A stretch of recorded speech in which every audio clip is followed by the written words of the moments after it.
Adrián. Sí, doctor. Ya, Adrián Obando. Ya, Gianfranco Rondón. Presente, doctora. Ya, Gianfranco Rondón. ¿Ximena está? Sí, Miss. Ya, Ximena Vilca, ¿no? Ya, después, ¿quién falta? Geraldine Villanueva. Presente, doctora. Buenas. Creo que están todos. O Verónica Zaira. Sí, doctora. Sí, doctora, presente. Ya. Y Manuel Ceballos. Presente, doctora. Buenas noches. Ya están toditos. Pensé que iban a faltar, como me dijeron que tenían clases de inglés. Sí, doctora. Llevan inglés. Han entrado un rato a la reunión, pero van a estar haciendo su trabajo en el taller que tienen del curso de inglés, claro. Ya. Entonces. Pero normal van a estar en la reunión. Ya. Entonces, gracias por la preferencia, por el momento. Pero esto lo voy a colgar, ¿ya? Lo voy a colgar, creo que ya está siendo grabado. Sí. Entonces, hay una parte que no he variado casi con las diapositivas antiguas de estas, ¿ya? En la evaluación, primero que nada, ¿ya han hecho ya neurología? ¿Con qué médicos?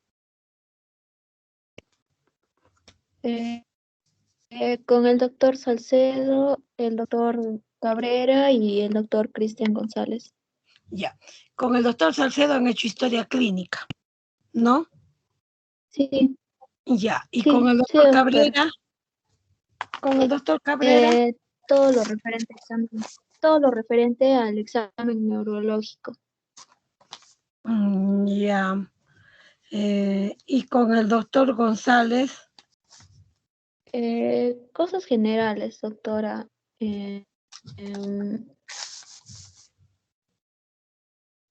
Síndromes neurológicos. Hemos hecho con el doctor Cristian González. Ya. Entonces, primero que nada, ya han hecho ustedes historia clínica. Entonces, ¿cómo deben hacer la historia clínica? No la voy a tocar porque eso se supone que ya lo ha hecho el doctor Salcedo. Ya. Una vez que ya ustedes están haciendo la historia clínica, en el momento que estén haciendo la historia clínica con el paciente en su cama o cuando el paciente está ingresando por consultorios externos, tenemos que hacerle una evaluación mental, una evaluación del examen mental. Muchos de los pacientes cuando vienen por emergencia van a tener compromisos del estado de conciencia, pero otros van a venir porque van a estar acompañados quizás por sus familiares o ellos mismos se van a preocupar porque han comenzado a olvidarse las cosas.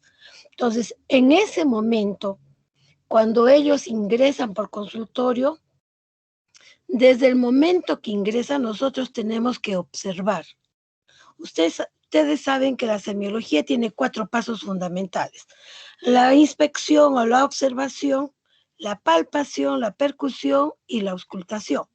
En el caso de neurología, lo más importante ahorita, lo que hacemos más, es la observación, la palpación y llegamos con la percusión. Raras veces vamos a hacer con la auscultación. Principalmente va a ser la observación, la inspección.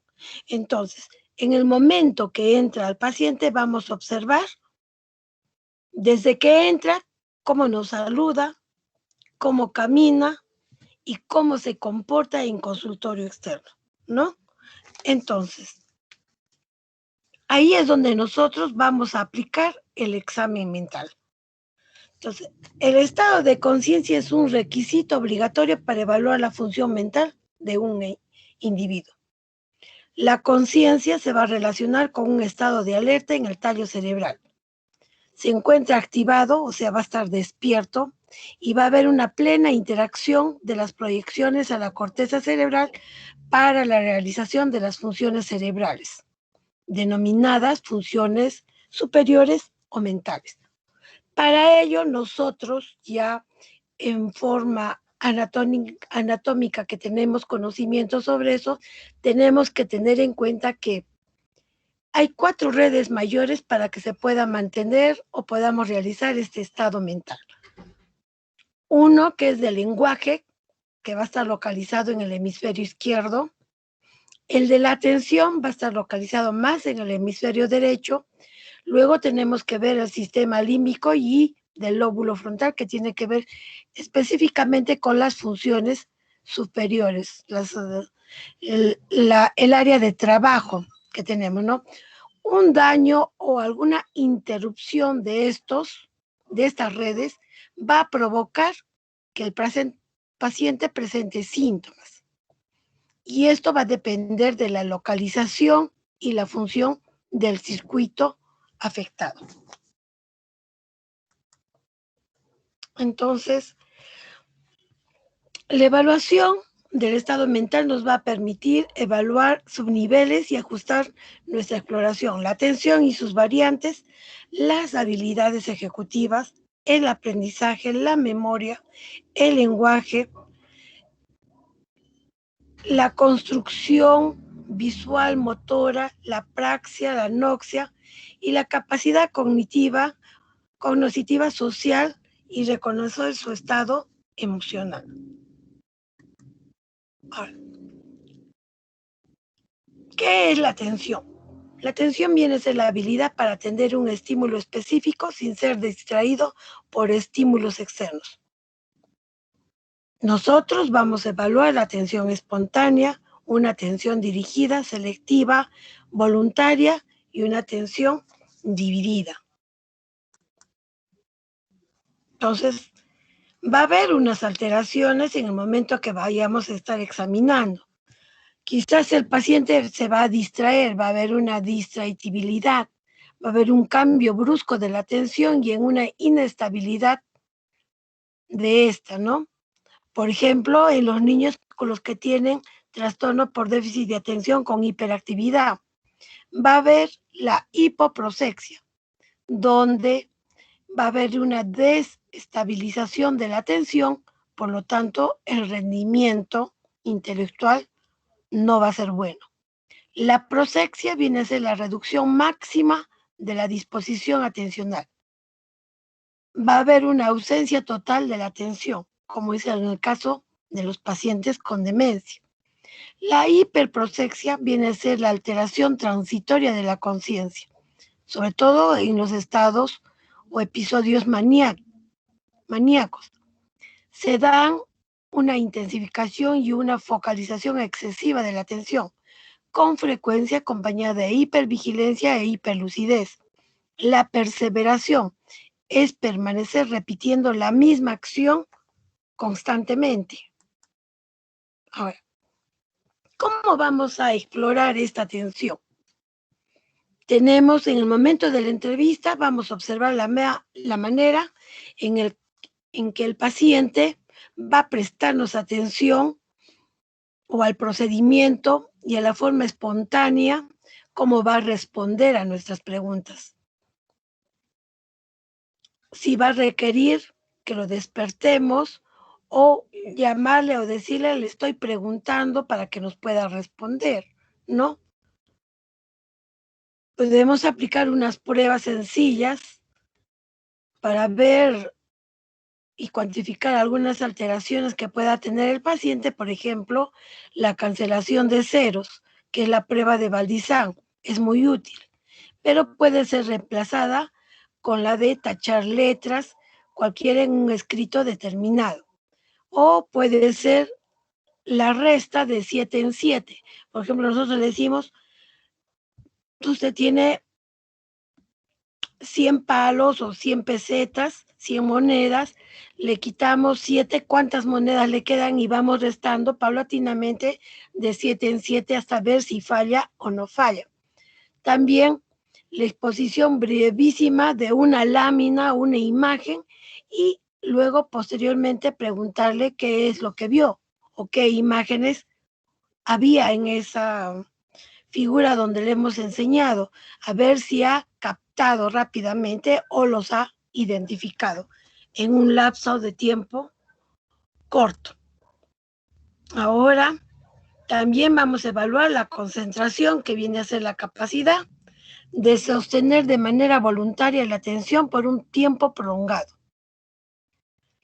La evaluación de la atención y concentración en el estado mental se inicia espontáneamente al interrogar al enfermo en el consultorio o al lado de la cama, al evaluar la capacidad del paciente para describir su enfermedad y para dar respuestas acordes con el interrogatorio que le estemos realizando.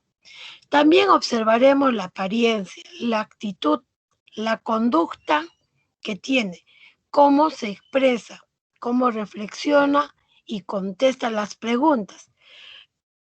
Nosotros iremos observando todo esto en el paciente. Ahora, esta capacidad de observación y análisis de respuestas y el comportamiento, desde el momento en que se conoce al paciente, lo vamos a realizar en un lapso de tiempo. Al inicio, cuando uno recién está empezando a evaluar el estado mental, lógicamente nos vamos a demorar porque recién estamos aprendiendo, pero con la práctica esto se va a hacer un poco más rápido. También tenemos que evaluar la orientación del paciente, evaluar las 3 esferas: tiempo, preguntándole quizás en qué fecha estamos, qué mes, qué año, qué día; persona, cuál es su nombre, y si hay un familiar, quién es la persona que lo está acompañando; espacio, dónde estamos, dónde está en esos momentos, está en su casa, está en la comisaría, en una iglesia, en el mercado o está en el hospital. Es lo que preguntaremos, ¿no?, al paciente.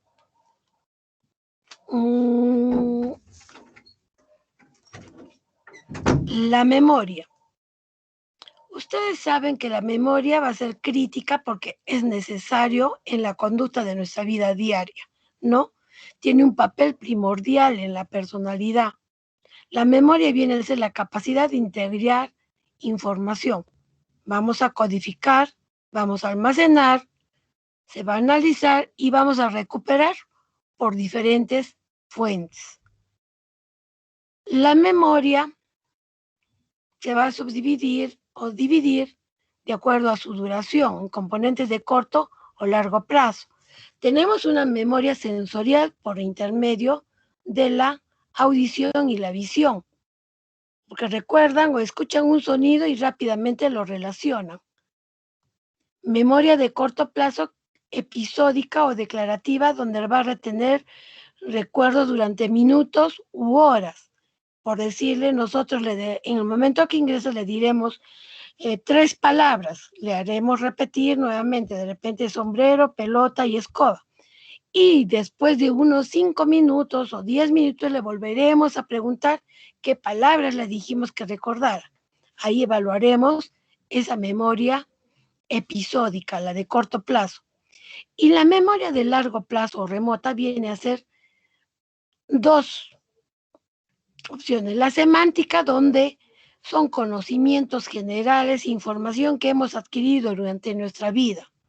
E implícita vienen a ser las habilidades motoras y cognitivas que hemos adquirido durante nuestra vida. Y si tenemos una profesión, quizás sea un profesor, quizás sea un ingeniero, entonces veremos eso, les preguntaremos relacionado a lo que son o a la carrera u oficio que tengan, porque muchas veces cuando es acompañado por un familiar nos dirán, el paciente no se va a dar cuenta, pero el familiar nos dirá, doctora, él es profesor de matemáticas, pero a ver, pregúntele una suma, pregúntele una resta, no puede realizarla, por más corta o breve que sea.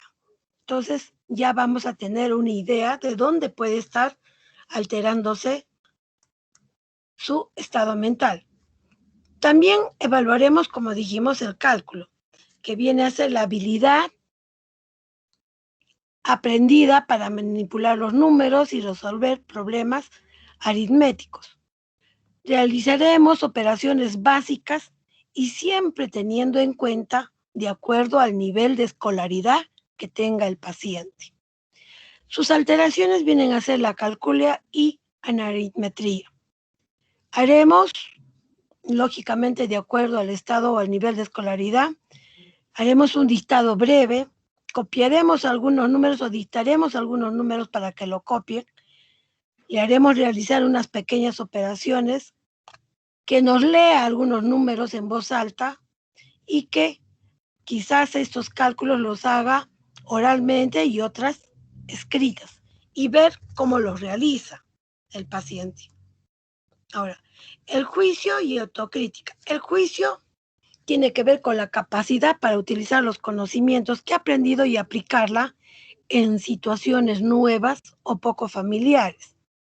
Una forma de evaluar el juicio durante la entrevista va a consistir en valorar la conciencia de enfermedad del paciente, ¿no? Si él está consciente de la enfermedad que tiene, qué planes y metas futuras tiene y qué limitaciones se está teniendo por esta enfermedad que tiene en el momento. En alteraciones del juicio hay un juicio debilitado, desviado, deficiente, suspendido. Esto lo van a realizar más en psiquiatría. Por lo tanto, no les exijo mucho que se lo aprendan, pero sí cómo van a evaluar el juicio, ¿no? Ahora, el pensamiento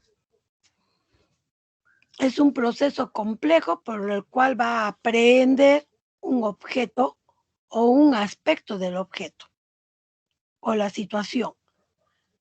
Por decirle, de repente le entregaremos un lápiz, le diremos para qué es este lápiz, con qué fin es, qué características tiene. Y también podremos decirle que nos lo escriba o que lo haga en forma oral, ¿no? Ahora, viene a ser también la capacidad para pensar de forma abstracta y vamos a evaluarlo solicitando o describiendo que describa similitudes y diferencias o haga analogías o interprete algunos proverbios o refranes, ¿no? Por ejemplo, de repente vamos a preguntar una manzana y un plátano, ¿qué son? Un coche y un avión, ¿en qué se parecen? O un poema y una estatua. Y preguntarle una diferencia, por ejemplo, una mentira y un error, ¿en qué se diferencian? O decirle que, por ejemplo, mesa es a pata y carro es a, que nos diga cuál es la palabra correcta. O interpretar algún proverbio o alguna frase, por ejemplo, no llorar sobre leche derramada. ¿Qué significa eso, no? O una piedra rodante no acumula un musgo, pero gana cierto pulimento. Las alteraciones de este pensamiento van a ser de acuerdo a su contenido, al curso o progresión y en lo formal o intrínseco. Estos tipos de alteraciones también la van a ver en los cuadros psiquiátricos. Si hay un pensamiento delirante, hay un pensamiento obsesivo, de repente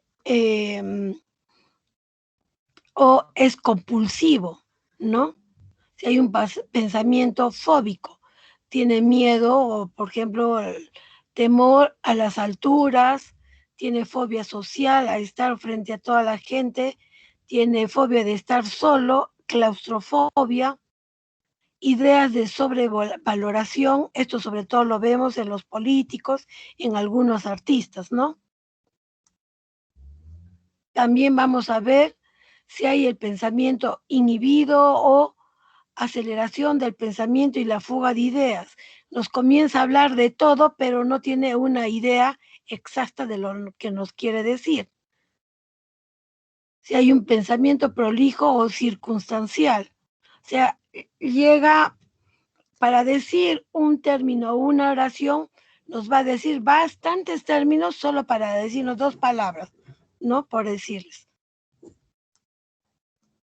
Y con respecto a lo formal, cuando son los pensamientos esquizofrénicos, como el caso de los autistas, cuando hay un pensamiento demencial o cuando los pacientes utilizan los neologismos.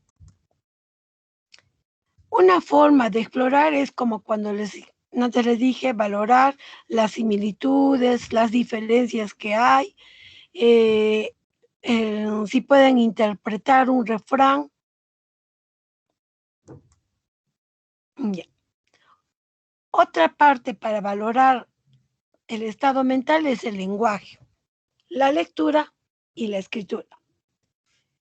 El lenguaje viene a ser un sistema complejo de comunicación que va a estar basado en símbolos y reglas para el uso de los mismos. La valoración de lenguajes va a incluir la exploración, la fluidez, la comprensión, denominación, repetición. Le vamos a hacer que nos lea y que escriba, ¿no? Con respecto a la fluencia, es decir, si el lenguaje es espontáneo durante la entrevista, si utiliza las palabras adecuadas, ¿no?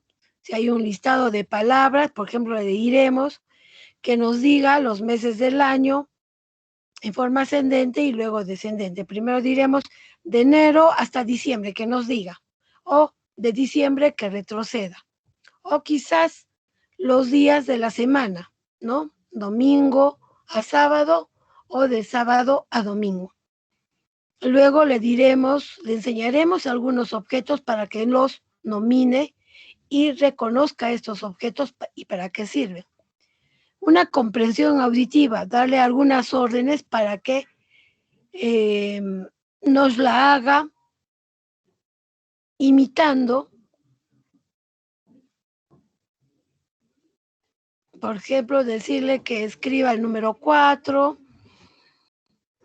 Vamos a evitar que haya una mímica y un lenguaje corporal. Luego le diremos que repita algunas palabras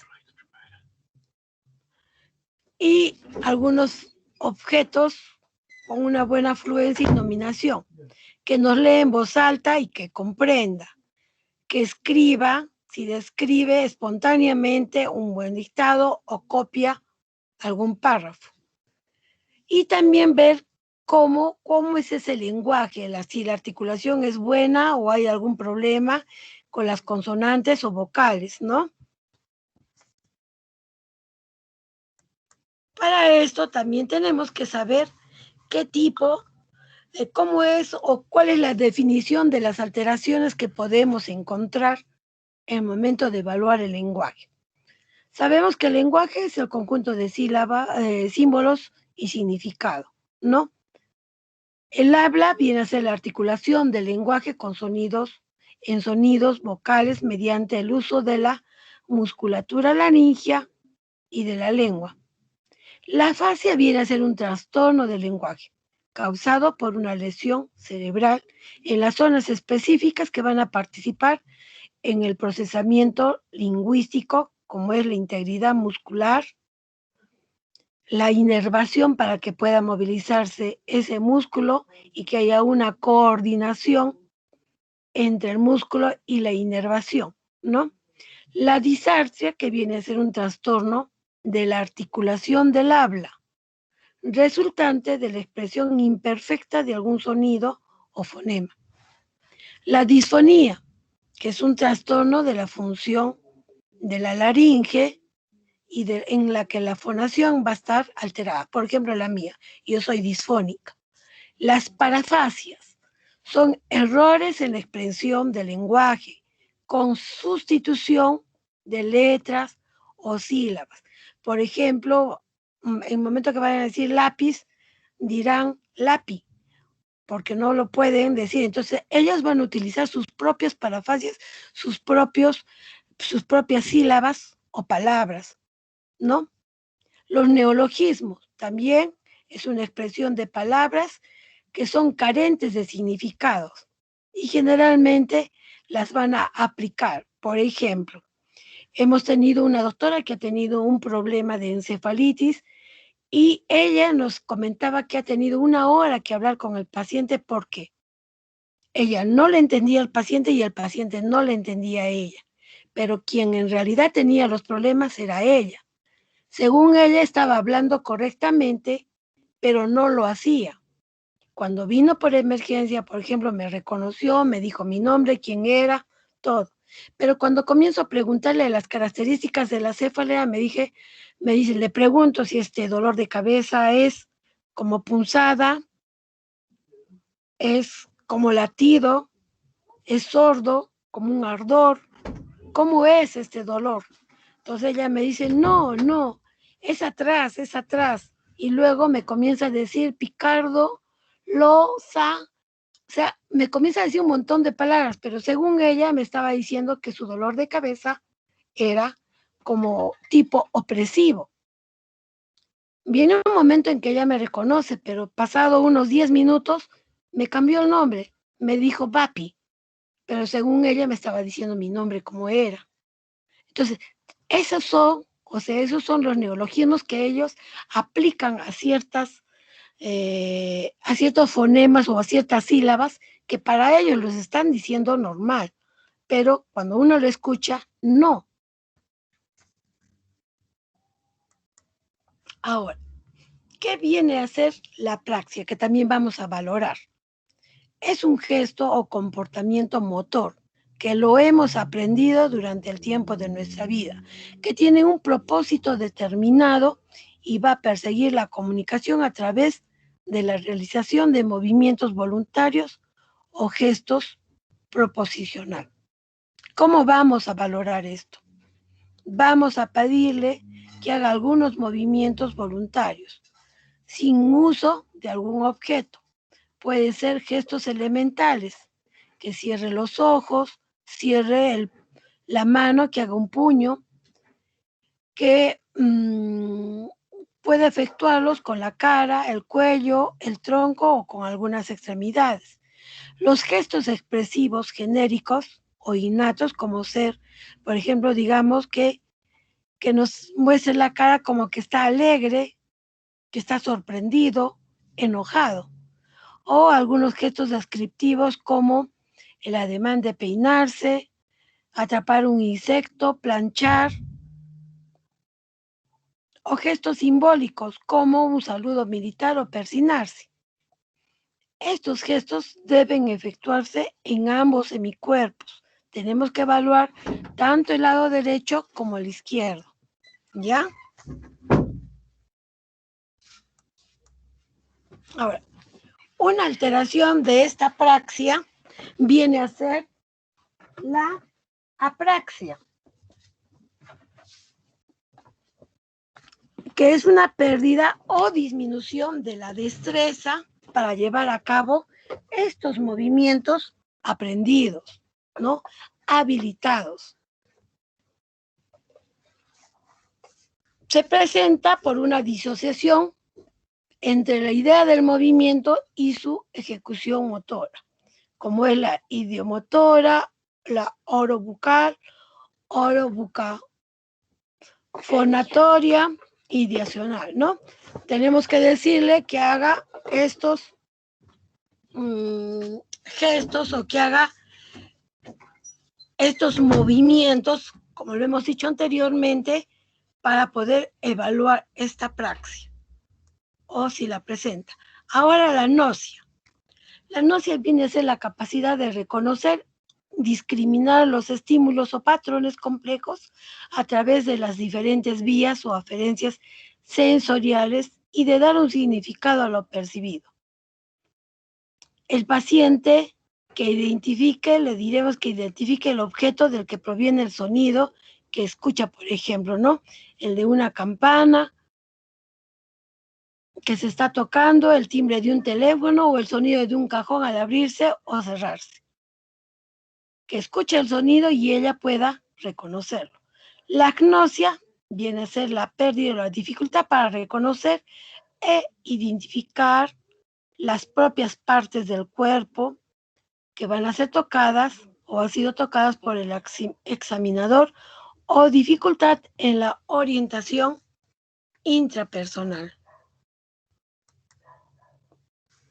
Hay náuseas táctiles, como la estereognosia, donde el paciente va a poder identificar con la palpación y los ojos cerrados un objeto. La hielognosia o náusea de intensidad, reconocimiento del material para ver si este es un objeto por la textura, la resistencia, el peso.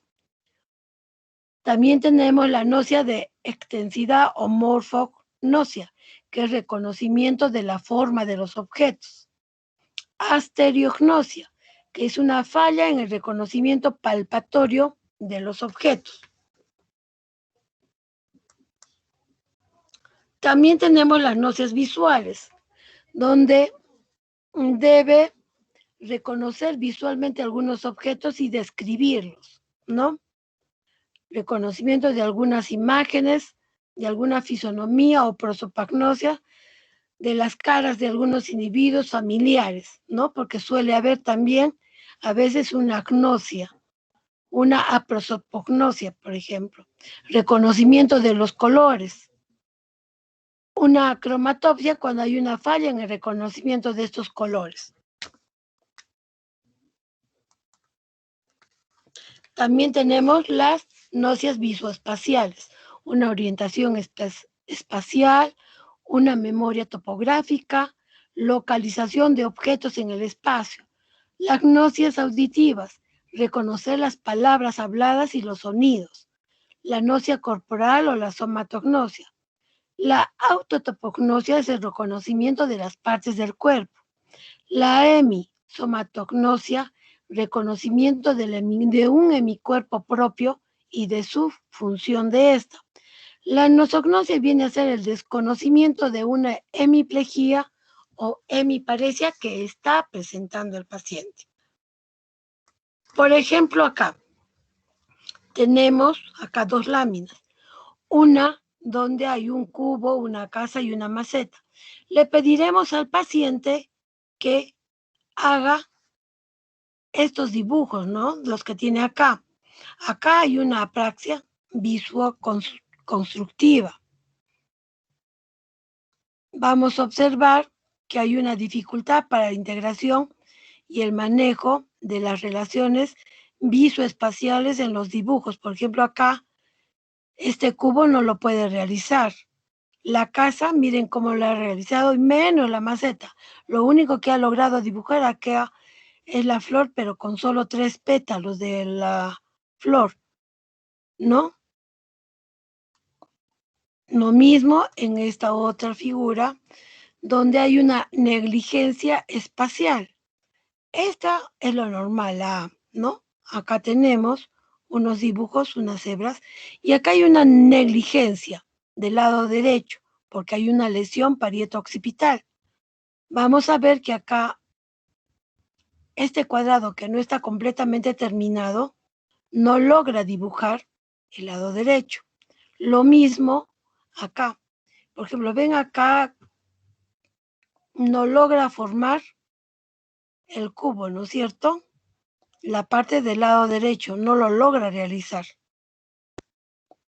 Eso es lo que hacemos a veces cuando nosotros estamos evaluando.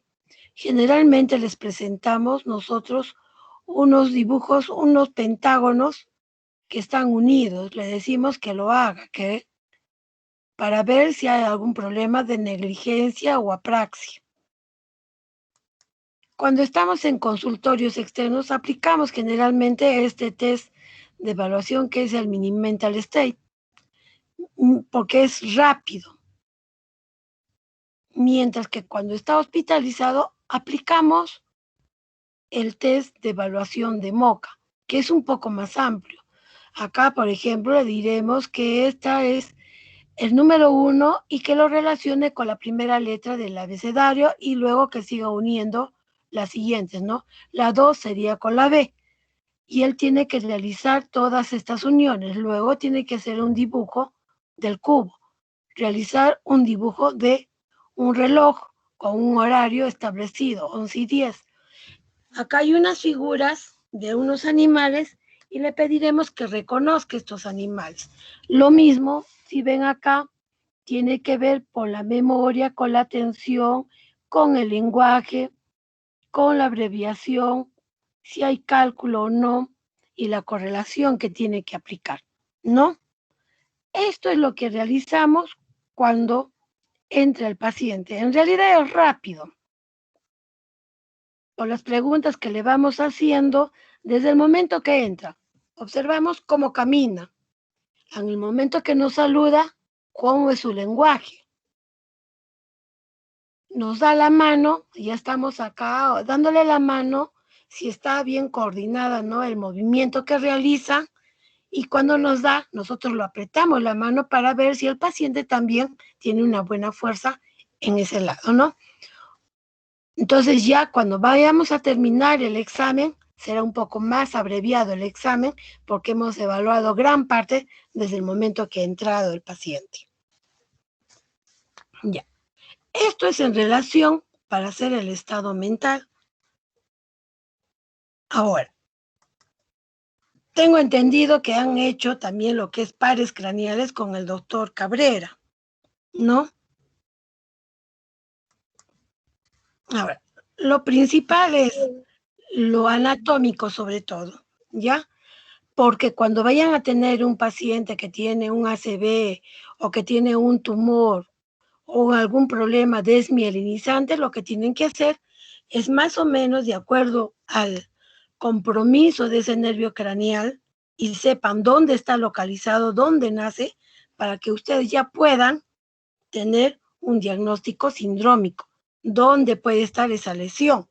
Por lo tanto, tienen que tener o recordar esto que ya lo han hecho en neuroanatomía. Tenemos 12 pares craneales, de las cuales el primero y el segundo son sensitivos, y estos no están originados aquí en la corteza cerebral o lo que es en tronco encefálico. El tercer par craneal nace en el mesencéfalo. Y el cuarto par craneal en la unión entre mesencéfalo y protuberancia. En protuberancia vamos a tener al quinto, sexto, séptimo y octavo par craneal. Ustedes saben que el quinto par craneal, que es motor y sensitivo, que es mixto, es uno de los pares más largos que vamos a tener, que es el trigeminal. Luego, el octavo par craneal también es un poco largo, porque es el cócleo vestibular. Y a nivel vulvar vamos a tener al noveno par, décimo, onceavo y doceavo par, ¿no? Ahora,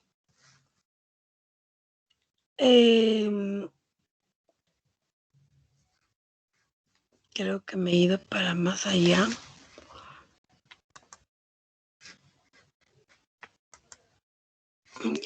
Desde el punto de vista, como dije, fisiológico, tenemos que distinguir que hay pares craneales sensitivos, motores netamente o mixtos.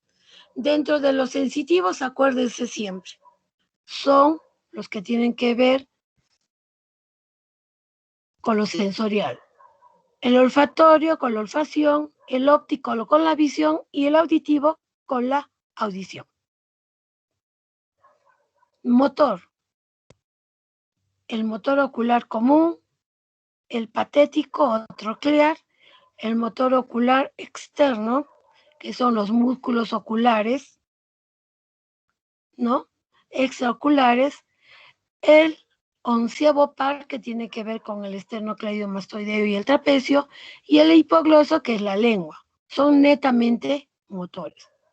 Mientras que los nervios mixtos o sensitivo-motores vienen a ser el trigeminal, recuerden que tiene una rama pequeña motora y luego es sensitivo. El facial es más motor, pero también tiene una rama sensorial, sensitiva. El glosofaringio también tiene motor y sensitivo. El décimo par también es un nervio mixto, ¿ya? Ahora, vamos a ir a lo que es netamente la evaluación de los pares craneales. A ver, Fiorella, ¿cómo evalúas el primer par craneal, el olfatorio? Se le pide al paciente que cierre los ojos y que cierre una narina, ¿no? Con su dedito.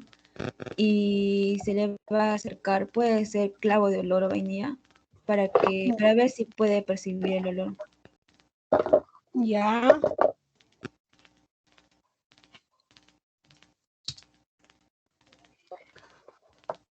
Ya. Entonces, ustedes saben que tenemos siempre cuando vamos a evaluar, al menos en neurología, generalmente es con ojos cerrados. ¿Ya? Taparemos una de las narinas y acercaremos algunas sustancias con algunos olores para que la paciente comience a reconocer. Si hay alguna alteración de esto, como es la anosmia, cuando es pérdida de la olfacción, que puede ser unilateral o bilateral, ¿no? Cuando hay los casos de un traumatismo craneal o un meningioma. Como también puede ser cuando hay problemas específicamente locales a nivel de la nariz, por cómo es obstrucción nasal, rinitis o sinusitis, que pueden disminuir esta función de la olfacción. No va a haber, por lo tanto, una hiposmia. Esta hiposmia están siempre presentes en los pacientes diabéticos y en los pacientes con Parkinson. La hiperosmia es donde hay una agudización de la sensibilidad, pocas veces se van a encontrar. La parosmia viene a ser la percepción de olores fétidos distintos de lo que real, ¿no? Esta es una alteración y a veces la encontramos en los pacientes epilépticos, que suele presentarse como un aura, ¿ya? Que es la cacosmia, por ejemplo. Ahora, en el segundo par craneal, Carla, ¿cómo vamos a evaluar?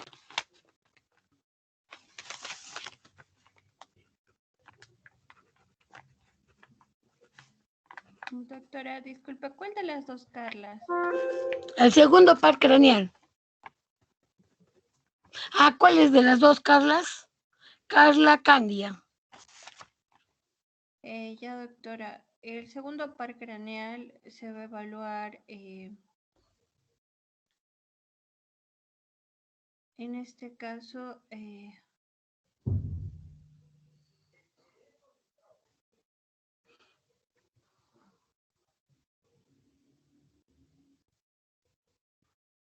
¿Cuál es el segundo par craneal, Carla? el nervio óptico, doctora. Ya, entonces, ¿qué vas a ver? Solo con eso, Carla. ¿El reflejo pupilar, doctora? No. Si es el nervio óptico, ¿qué hacemos con el nervio óptico?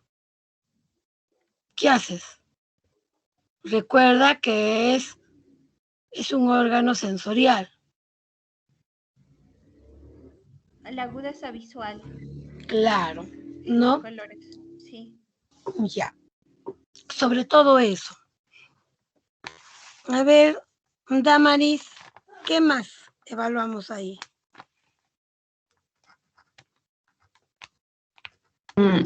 Doctora, el campo visual. ¿Qué El más? fondo de ojo. El fondo de ojo. Ya. Tu carro. Muy bien. Ya.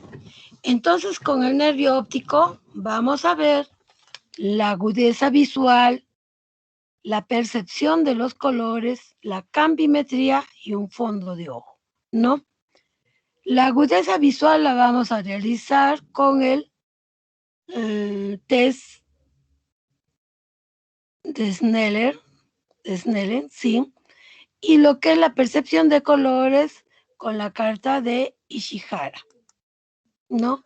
A una distancia de 6 metros, taparemos o ocluiremos uno de los ojos para que comience a realizarle la agudeza visual. Y con el test de Snell de Ishihara, veremos para que reconozca algunos colores o algunos números que están escondidos dentro de alguna imagen que tiene varios colores. Ver si hay daltonismo o no, por ejemplo, ¿no? Y también hacemos el test de confrontación, que es la campimetría visual, donde nosotros seremos como un espejo del paciente. Nos sentaremos a la misma altura y a una distancia más de 30 centímetros y comenzaremos a evaluar los campos visuales. Primero evaluaremos los campos visuales temporales del lado derecho. Evaluaremos el lado temporal derecho superior. Nosotros nos ayudaremos con ayuda de un lapicero, una paleta o la linterna apagada, y por detrás del pabellón auricular iremos acercándolo hasta más o menos delante de la nariz, si el paciente comienza a reconocer o ya comienza a objetivar, ¿no? El objeto que le estamos ahí, con el cual estemos realizando el examen. Evaluaremos primero el campo temporal superior, luego el campo temporal inferior del lado derecho. Luego evaluaremos el campo temporal superior izquierdo y campo temporal inferior izquierdo. Después le diremos que se ocluya el ojo izquierdo y evaluaremos el campo nasal superior del lado derecho. Si el paciente logra ver, es con el fin de ver si hay alguna alteración a nivel de todo el trayecto del nervio óptico, ¿no? Lo que vamos a ver es si hay una lesión a nivel del mismo nervio óptico, por lo tanto, va a haber una ceguera, no va a observar nada, va a haber una pérdida de la visión de todo ese ojo. Pero si hay una lesión a nivel del quiasma óptico, tendremos una hemianopsia homónima de ambos temporales, es como una mirada tubular. Pero si tenemos una alteración a nivel del tracto óptico o del cuerpo geniculado lateral, en todo el trayecto de eso, tendremos una hemianopsia heterónima, tanto temporal y nasal de un lado, puede ser derecho o del lado izquierdo. Y si la lesión es a nivel occipital y hay compromiso de los labios calcarinos, tendremos una cuadrantopsia. Si es del labio calcarino inferior, tendremos una cuadrantopsia superior. Y si es del labio calcarino superior, tendremos una cuadrantopsia inferior. Algunas veces, ustedes, si tienen un oftalmoscopio, realizarán un fondo de ojo. A una distancia más o menos de 15 centímetros, evaluaremos en un ambiente oscuro, evaluaremos ojo derecho con ojo derecho. Si vamos a evaluar el ojo derecho del paciente, nosotros lo evaluaremos con nuestro ojo derecho. Primero, vamos a iluminar el ojo, entraremos por la pupila y ubicaremos una de las arterias, alguno de los vasos, y llegar hasta la papila para ver si hay una decoloración o no, ¿no? Si en la redondez que hay ahí están bien los bordes bien nítidos o están borrosos, para ver si hay edema. Es lo que vamos a hacer cuando vayamos a evaluar el segundo par craneal. En el tercer par craneal, Carlos Crispín, ¿está o está en inglés? No, sí, doctora, estoy presente. Ya. A ver, Carlos, cuando vamos a evaluar los músculos extraoculares del ojo, como son el tercero, cuarto y sexto par, los evaluamos conjuntamente. A ver, ¿cómo los evaluamos, Carlos?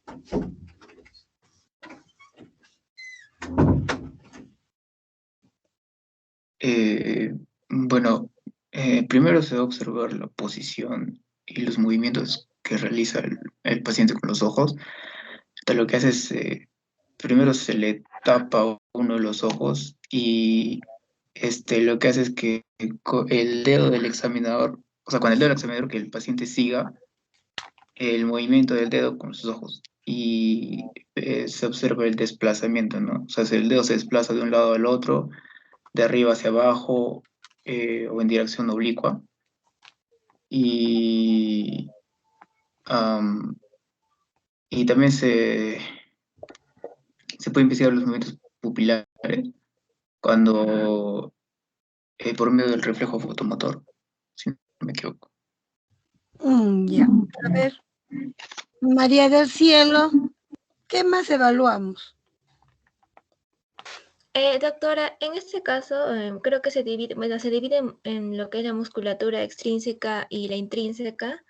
En la intrínseca es donde primero o sea, como que se traza digamos, una figura, un asterisco y hace que la persona con sus ojos, como que siga sus movimientos. Y también se puede hacer la convergencia, es decir, que se acerca el dedo hacia la punta de la nariz para ver que las pupilas converjan. En la musculatura intrínseca tenemos al reflejo fotomotor, donde vamos a ver, puede ver una respuesta de miosis o midriasis y también puede ver lo que es la constricción pupilar por acomodación. Ya. A ver. El tercero, cuarto y sexto par vamos a evaluar con los movimientos oculomotores, vamos a hacer una H ahí y también vamos a evaluar lo que es la pupila. ¿Ya? Nosotros vamos a estar frente al paciente y con un lapicero o con una paleta o la linterna apagada, nos colocaremos frente a la paciente. Haremos una línea horizontal, primero iremos hacia el lado,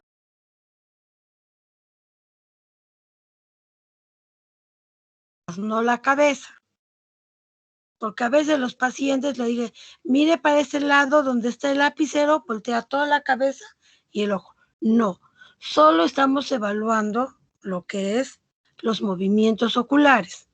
Por lo tanto, le diremos que mire hacia el lado derecho. Al mirar hacia el lado derecho, estamos evaluando el músculo del sexto par que está abduciendo del ojo derecho y el recto interno, que es del tercer par del ojo izquierdo.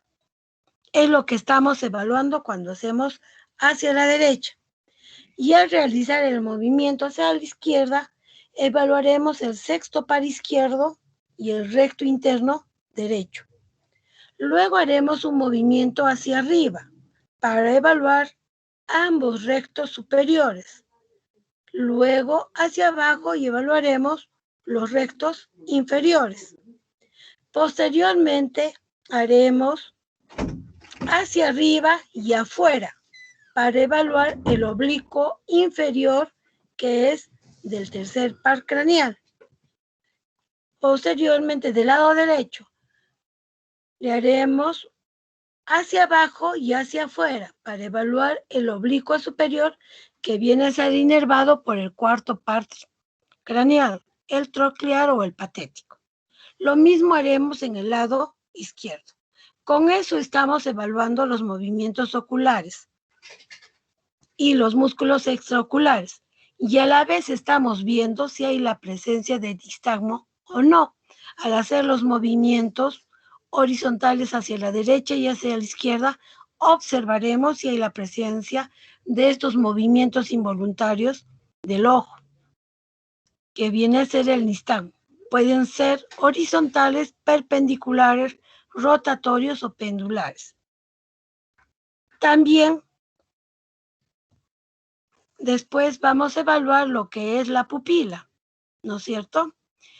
Y al momento de evaluar la pupila vamos a evaluar 3 reflejos. Primero veremos si las pupilas son simétricas, son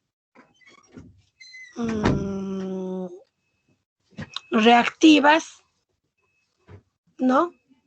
Si son reactivas y si son simétricas, que no haya una anisocoria. Eso es lo que tenemos que ver. Evaluaremos o iluminaremos uno de los ojos y evitaremos o pondremos un papel o de repente, como ven acá en la imagen, con la mano. Y observaremos si el ojo contralateral también hay una respuesta o no. A eso se llama reflejo consensual. Y el reflejo de acomodación o de convergencia es donde nosotros, a cierta distancia de 30 a 40 centímetros, con un lapicero, le diremos que enfoque ambos ojos en ese objeto. Y lo iremos acercando hacia la punta de su nariz. Y observaremos que ambos ojos van a converger en la línea media. Ahí vamos a ver, por un paciente normal va a converger y luego, una vez que dejemos de estimular, van a ocupar su lugar donde deberían estar. Un paciente que tiene un estrabismo, sea divergente o convergente, se va a mantener ahí.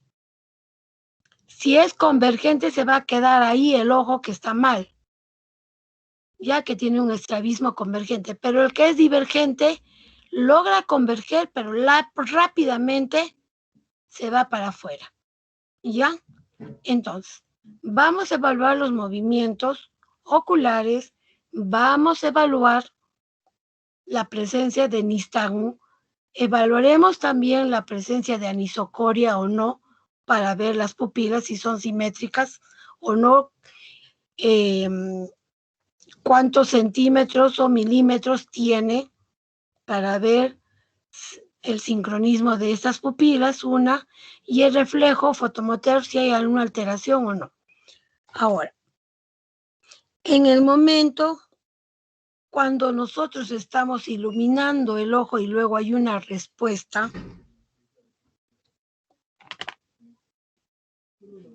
este reflejo fotomotor, hay dos nervios craneales que van a intervenir, un aferente y un eferente.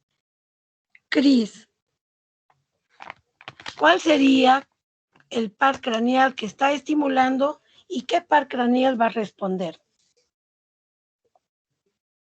Doctora, el que estaría estimulando sería el oculomotor y el que responde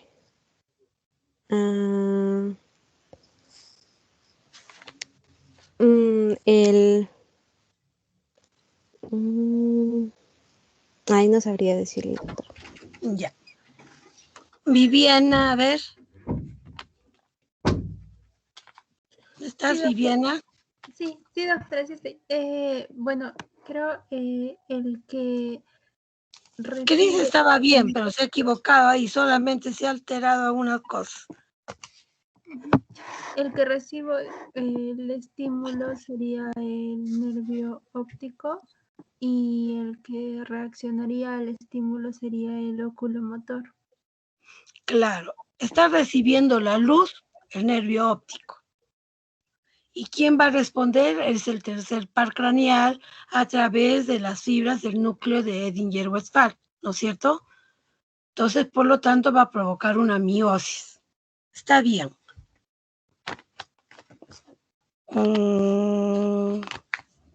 Viviana, ¿no es cierto? Ya. Sí, ahora, ya. Ahora vamos a ver lo que es el quinto par craneal. A ver. Daniela, ¿cómo vamos a evaluar el quinto par craneal?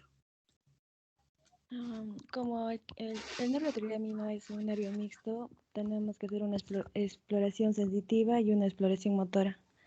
En la exploración sensitiva, mediante un pincel rozando la cara de un paciente, lo que se va a examinar es la sensibilidad táctil, la presión la sensibilidad dolorosa y la sensibilidad térmica.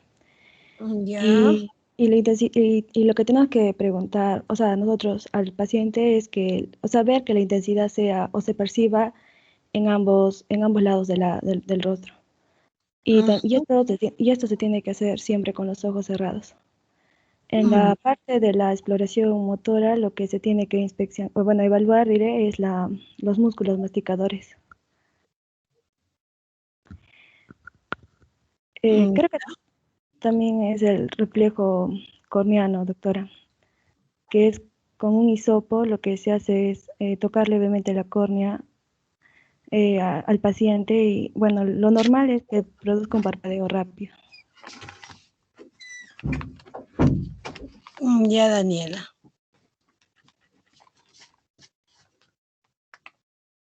Entonces, a ver. Vamos a ver acá el quinto par craneal, que viene a ser el trigémino, y vamos a hacer un recuerdo neuroanatómico donde el trigémino tiene 3 ramas, ¿no es cierto? Una oftálmica, y la oftálmica es la que va a inervar a la córnea. Luego tenemos la rama mandibular y la rama maxilar. En la rama maxilar tenemos la pequeña rama motora que va a lo que es al macetero, que es el músculo motor el que vamos a ver o vamos a poder examinar en ese momento. Con un pincel, con un algodón y siempre con los ojos cerrados, haremos unos estímulos de las ramas, de las 3 ramas en ambos lados, tanto derecho como izquierdo, y le preguntaremos si lo que siente es igual en los 3 segmentos. Ya, eso es lo que tenemos que ver.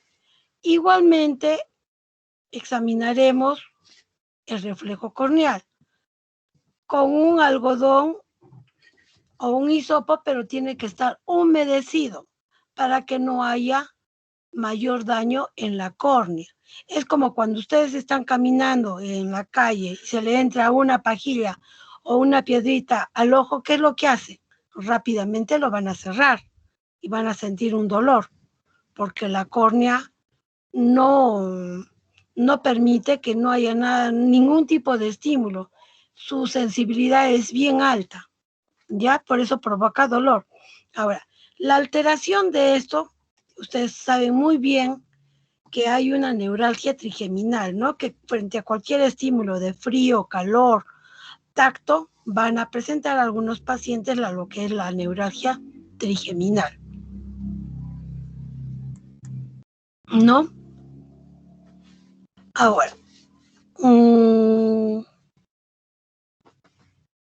Carla Murillo, ¿cómo evaluamos el séptimo par? Ya, doctora. El séptimo par, que es el facial, nosotros sabemos que es mixto. Entonces, se evalúa la parte motora, los movimientos musculares. Entonces, tenemos que, por ejemplo, pedirle a nuestro paciente que, por ejemplo, arrugue la frente, o, por ejemplo, para ver el auricular de los ojos, que apriete los ojos bien fuerte. También tenemos que evaluar si hay una simetría de un lado a otro, o también que arrugue la nariz. Y también como que estirar la boca, como cerrarla como estirándola. Y para la rama sensorial tenemos que ver la sensibilidad del gusto, ¿no? De, por ejemplo, amargo, salado, ácido. Ya. Muy bien, Carla. Como su compañera lo ha dicho, el facial es un nervio mixto. Lo primero que vamos a hacer es ver la simetría facial, si es simétrico o no. Le diremos al paciente que arrugue la frente o que mire hacia arriba para ver las arrugas frontales si son simétricas o no. Luego le diremos que cierre los ojos fuertemente y nosotros con el pulpejo del pulgar y el índice trataremos de abrir para que podamos cerciorarnos y ver la fuerza que sea simétrica en ambos lados. Lo mismo le diremos que enseñe los dientes o que sonría para ver el surco nasogeniano, si es simétrico o no. Esto con el fin de evaluar, porque ustedes saben que es netamente motor el facial, ¿no? Para ver todo lo que es los músculos motores en cara. Evaluaremos también lo que es la sensibilidad del gusto en los 2/3 anteriores de la lengua, por ambos lados, ¿no? Una alteración de este nervio puede ser una parálisis facial periférica o una parálisis facial central. Cuando hay un trastorno del gusto, cuando hay la pérdida total, viene a ser la ageusia y la disminución viene a ser la hipogeusia. Mientras cuando hay un trastorno de la percepción del sabor, se llama parageusia. Ahora, cuando nosotros tenemos una parálisis facial central, solo va a haber alteración de un cuadrante inferior, donde va a haber un borramiento del surco nasogeniano.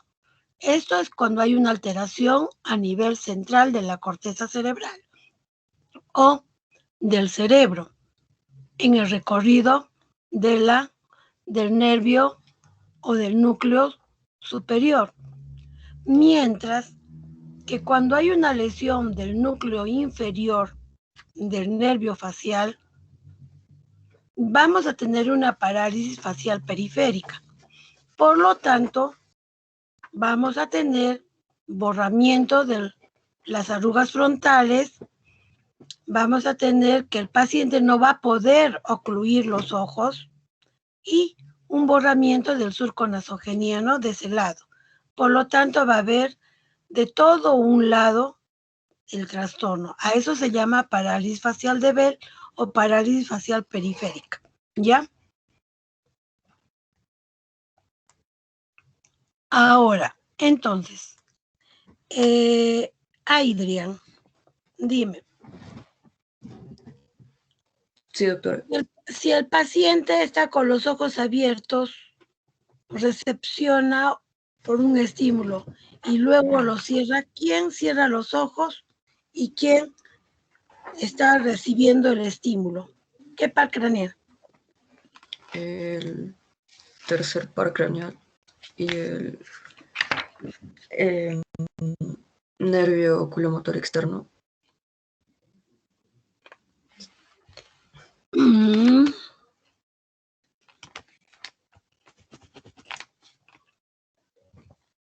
A ver, Gianfranco.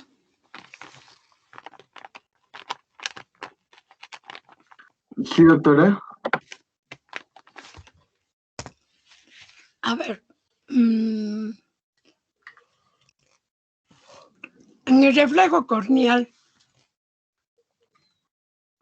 ¿quién recibe el estímulo y quién responde? ¿Qué par craneal responde?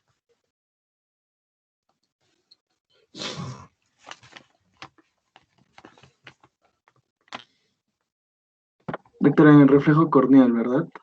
Claro. Ya, en el reflejo corneal quien recibe el estímulo es el nervio facial y quien responde es el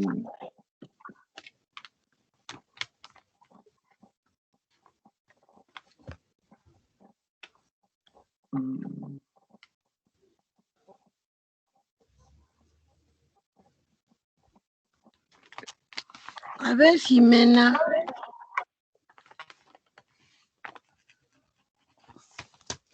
Sí, doctora. Dime, el reflejo corneal, ¿quién recepciona y quién responde? ¿Qué par craneal recepciona y qué par craneal responde? Me parece que el quinto par, el nervio trigémino, recibe y el nervio facial responde. Sí, porque como les dije, cuando les estaba hablando de que hay un paciente que está caminando y ustedes están caminando por la calle y les cae una pajilla. Estamos estimulando ahí a la córnea y rápidamente ustedes lo cierran. Quien responde es el séptimo par por medio de los músculos orbiculares ocular, que es el que va a cerrar el ojo, ¿ya? No los músculos extraoculares que hacen los movimientos oculares.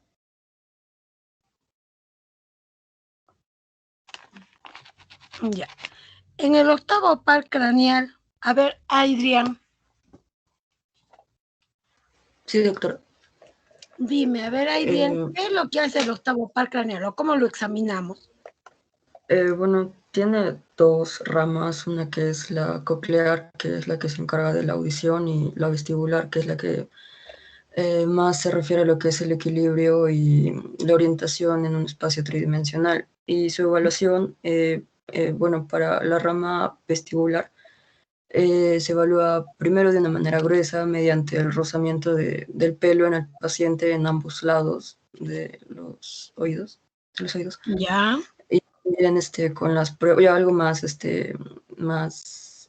no tan grueso, las pruebas de Rin y las pruebas de Weber, las pruebas más sensibles. Ya. Y para lo que es la rama coclear, se puede usar lo que es la prueba de los índices, donde tanto el paciente como el examinador tienen que estar sentados con los brazos extendidos, bueno, sí, con los dedos índices extendidos, y el paciente tiene que estar con los ojos cerrados y tratar de chocar los índices del examinador, y esto se hace repetidas veces. Ya.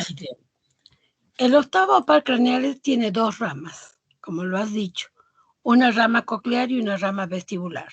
La rama coclear está netamente, va a participar en lo que es la audición, mientras que la rama vestibular tiene que ver con el equilibrio.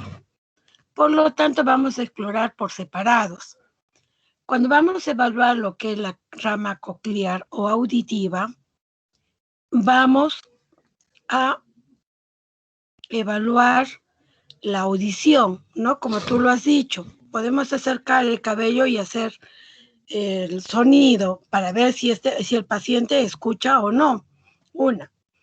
Y nos ayudaremos con el diapasón para hacer la prueba de Weber y la prueba de Riner y ver si hay algún tipo de hipoacusia, que puede ser de conducción o puede ser neurosensorial, de acuerdo a lo que encontremos, ¿no?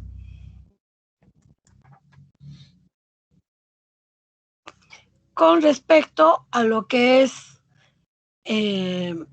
la rama vestibular, que tiene que ver con el equilibrio,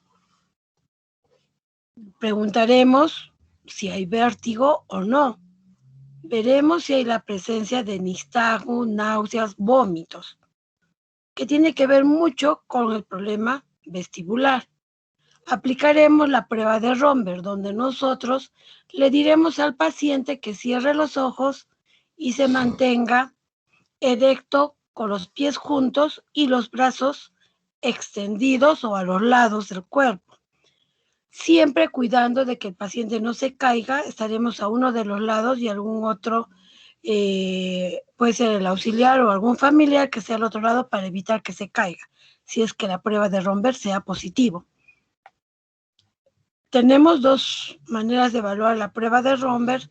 Una, la sensibilizada, donde le pediremos que ponga un pie por delante del otro para ver si hay lateropulsión o no. Luego también aplicaremos en este problema de vértigo la prueba de Barani, luego aplicaremos la estrella de Babinski para ver si hay, y luego la prueba de Unterberg, que tiene que ser cuando hay algún problema vestibular, ¿no? Si hay una alteración o no. Entonces acá tenemos la prueba de Weber, donde con el diapasón aplicaremos en la frente o en la zona del vértex y preguntaremos en qué lado escucha mejor o es igual en ambos lados. Luego la prueba de Riné es donde nosotros estimulamos con el diapasón y colocamos en la región mastoidea. Le diremos al paciente que escuche o qué es lo que siente. Una vez que deje de sentir, a 5 centímetros del pabellón auricular, acercaremos el diapasón para ver si escucha o no, para ver si hay algún tipo de hipoacusia neurosensorial. Esa es la prueba de Romberg que se suele aplicar. A ver, Gianfranco, ¿cómo evaluamos el nervio glosofaringeo y el vago? Ya, doctora, el nervio glosofaringeo y el vago se evalúan en conjunto. Y aquí vemos, evaluamos lo que es el paladar y el reflejo faringeo. Para evaluar el paladar, le pedimos al paciente que abra la boca y, bueno, el paciente tiene que decir ah, y, bueno, en esto tenemos que ver la simetría en velo del paladar y también utilizamos lo que son bajalenguas para escuchar la arcada tocando el paladar. Y cuando evaluamos el reflejo faringeo, vemos lo que, bueno, en realidad evaluamos lo que es el reflejo nauseoso. También tocamos con un bajalenguas el paladar y escuchamos esta arcada. Ya.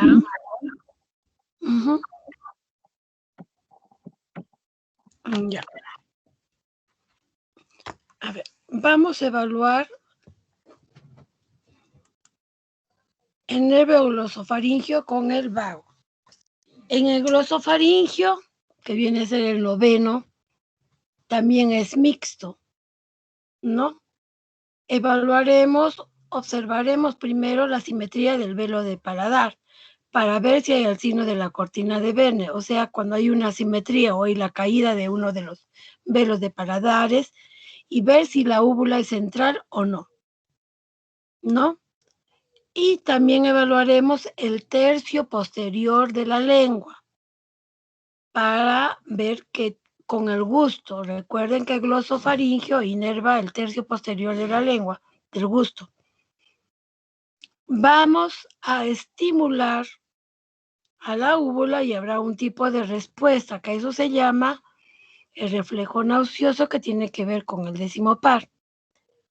Veremos si hay una pérdida de la sensibilidad gustativa, si hay una disfagia para poder deglutir el líquido o pasar, o hay dolor faríngeo, que viene a ser la odinofagia. Esto tiene que ver con el noveno par. Y el vago tiene que ver con la disfonía, porque es lo que va a inervar a las cuerdas vocales. Por lo tanto, va a haber un cambio en la voz, puede ser una voz bitonal, puede haber una afonía o alguna alteración cardiovascular, ¿no? O gastrointestinal, que también tiene que ver mucho el vago acá. A ver, entonces, Geraldine Villanueva. Sí, doctor. Geraldine, en el reflejo nauseoso, ¿quién recibe y quién responde? En el reflejo nauseoso recepciona el noveno par y responde el décimo. Claro, vago. estamos estimulando la úvula, que viene a ser del noveno par, ¿no? El velo del paladar, y al estimular a la úvula va a haber un reflejo nauseoso, que es el décimo par. Está bien, Geraldine. Verónica, ¿cómo evaluamos el 12º par craneal? El 12º par, siendo el nervio hipuloso, bueno, le pedimos al paciente que saque la lengua y vemos si sale de forma central. También hacemos que haga fuerza con la lengua hacia los lados. Ya. Y también, así, mejor dicho, así vemos si presenta alguna atrofia en la lengua o debilidad. Ya. En el noveno par, generalmente, perdón, el 12º par evaluamos con el noveno y el décimo. En el momento que está abriendo la boca, vamos a observar la lengua, si es central o no. observaremos la consistencia de la lengua, la musculatura de la lengua, si hay fasciculaciones, si es simétrica o de repente hay atrofia en uno de los lados. Veremos después que hagan movimientos de la lengua para los lados, para arriba y para abajo. Y luego evaluaremos lo motor, que cierre la boca y le diremos que con su lengua empuje la mejilla para afuera. Nosotros colocaremos nuestros dedos por encima para ver u objetivar la fuerza que tenga la lengua. Ahora, también tenemos que tener en cuenta que en la lengua tiene puede tener dos tipos de lesiones. Lesión en la primera neurona motora o la primera neurona. Cuando hay una lesión de la primera neurona, la lengua va a estar desviada contralateralmente. Mientras que cuando está en la segunda neurona, la lengua va a estar desviada hacia el mismo lado de la lesión. Pero ¿qué vamos a observar? Las alteraciones en la consistencia de la lengua. Va a haber más rápidamente atrofia en uno de los lados. Eso es lo que vamos a ver cuando es una lesión periférica de una lesión central en relación a la lengua. Y Manuel, ¿no? Creo que es Manuel Ceballos, sí. Sí, doctora. Ya, a ver, Manuel, ¿y cómo evaluamos el 11º par?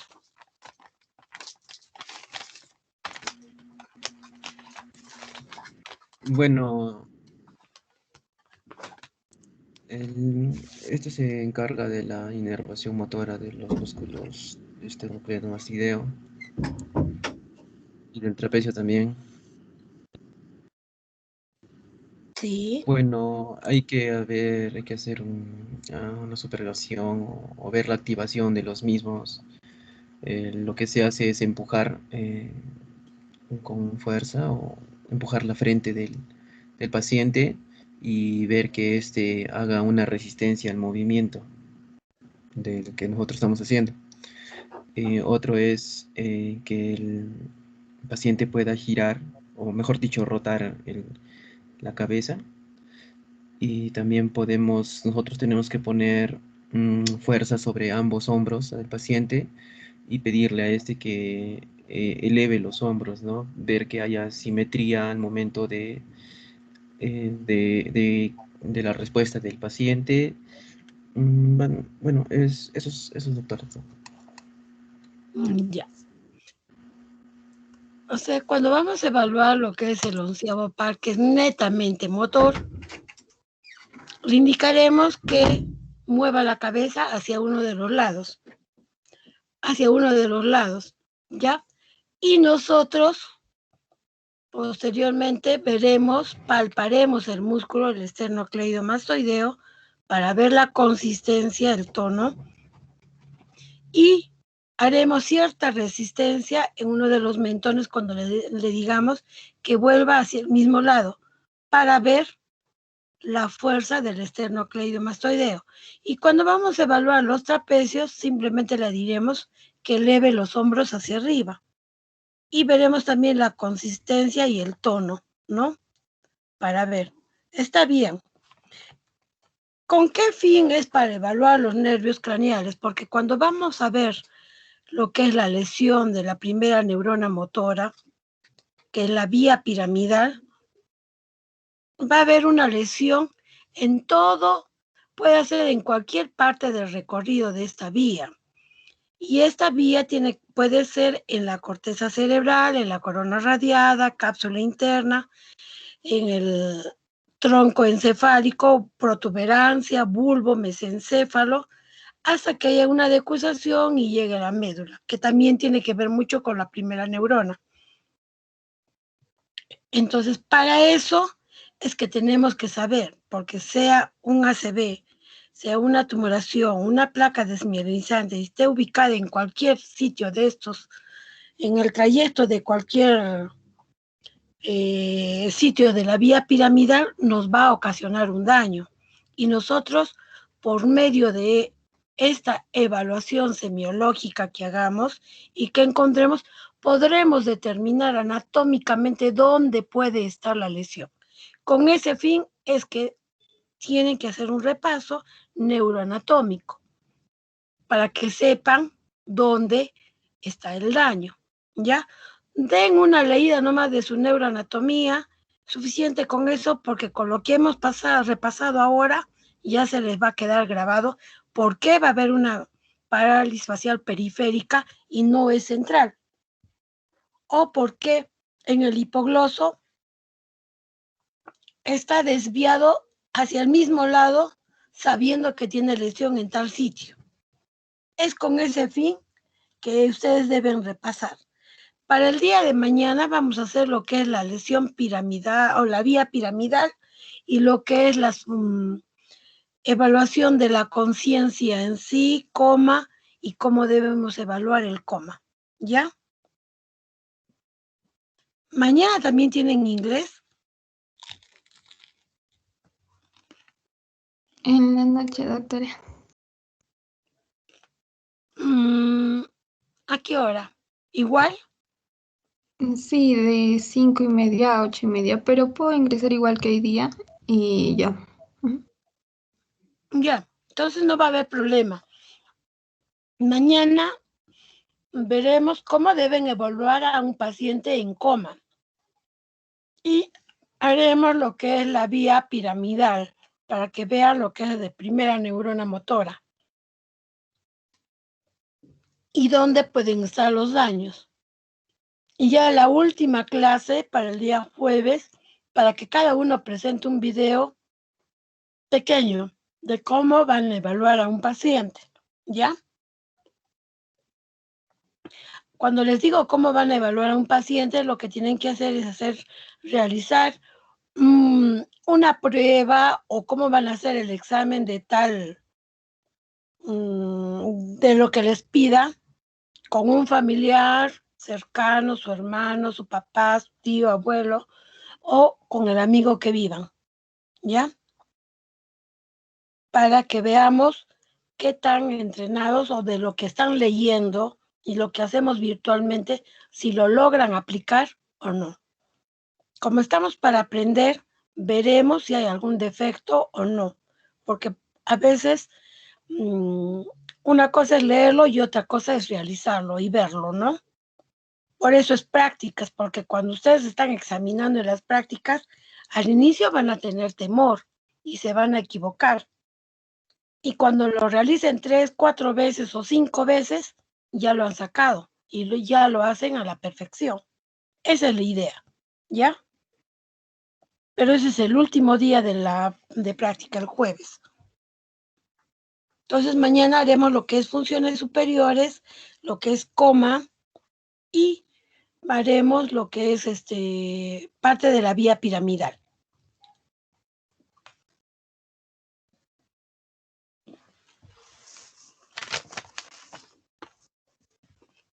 Chicos.